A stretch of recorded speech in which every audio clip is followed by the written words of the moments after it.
चाळीसगाव शहरात खाकीचा धाक संपला, भरदिवसा वृद्धाला लुटले, भामट्यांची नवी शक्कल. चाळीसगाव प्रतिनिधी. चाळीसगाव शहरात गुन्हेगारांचे धाडस इतके वाढले आहे की आता भरदिवसा आणि गजबजलेल्या भागातही नागरिक सुरक्षित राहिलेले नाहीत. आम्ही सरकारी कर्मचारी आहोत अशी बतावणी करून एका 82 वर्षीय वृद्धाच्या हातातील सोन्याच्या अंगठ्या लंपास केल्याची धक्कादायक घटना रेल्वे उड्डाणपुलाजवळ घडली आहे. या घटनेमुळे शहरात पोलिसांचा धाक उरला आहे की नाही असा संतप्त सवाल नागरिक विचारत आहेत. नेमकी घटना काय? बंजारा कॉलनीतील रहिवासी आणि एसटी महामंडळाचे सेवानिवृत्त कर्मचारी पांडुरंग त्र्यंबक दुसाणे 82 हे 4 मार्च रोजी सकाळी 11:55 सुमारास आपल्या स्कूटीने कूलर दुरुस्तीसाठी घाटरोडकडे जात होते. रेल्वे उड्डाणपूल उतरून कोर्टासमोर आले असता पाठीमागून दुचाकीवर आलेल्या एका अज्ञात इसमाने, ज्याने तोंडाला रुमाल बांधला होता, त्यांना थांबवले.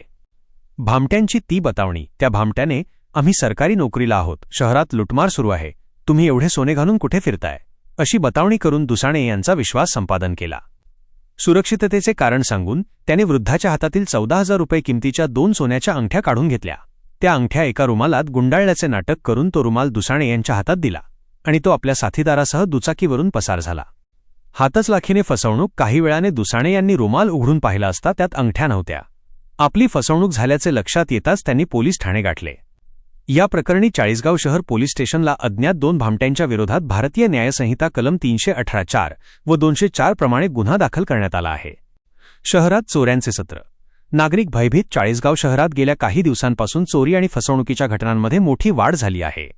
भरदुपारी न्यायालयासमोर अशी घटना घडत असेल तर सामान्य माणसाने कुणाकडे पाहायचे? पोलिसांच्या गस्तीवर आणि गुप्तचर विभागावर आता प्रश्नचिन्ह उपस्थित केले जात आहे. गुन्हेगारांना पोलिसांचा धाक उरला नसल्याची भावना सर्वसामान्यांमध्ये निर्माण झाली असून पोलिसांनी या टोळीचा तातडीने पर्दाफाश करावा अशी मागणी होत आहे.